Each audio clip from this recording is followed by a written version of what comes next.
everything we invested our energy into and our hearts into, it turned into something that changed the world.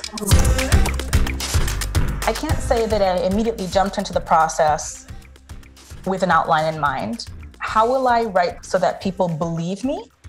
And how will I write it so that they understand me? I think it's a natural thing to feel when you sit down to write any book, but especially a memoir. I wanted to feel recognized as a person, but I also wanted to be understood as a writer. I wanted people to understand why the people around me believed what they believed and why they behaved the way they behaved and why I couldn't even hold it against them.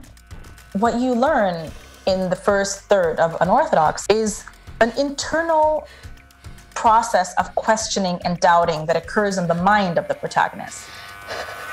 But at the end of the day, the story was about a woman's body.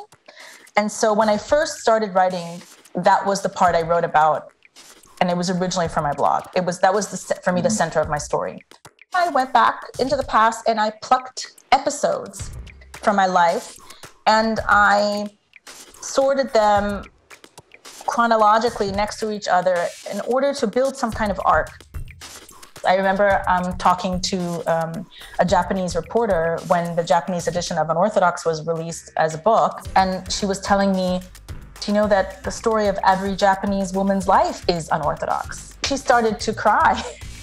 It's almost like instead of this just being my weird, unusual life experience, it's now part of a universal spectrum of the experiences of women. Wherever I go and I talk to people who are in the industry, they're like, oh, you should never think of your readers when you're writing.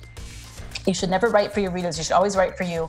And I broke that rule. I broke so many rules. My book should never have been successful considering how many rules I broke. But I thought about my readers all the time.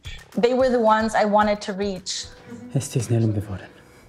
There is no reason for a woman to experience shame as a result of this very common lived body experience. And that, to me, is what I think touched a nerve for women all over the world. I feel as if I have been emancipated from my own story. I think that's the power of storytelling.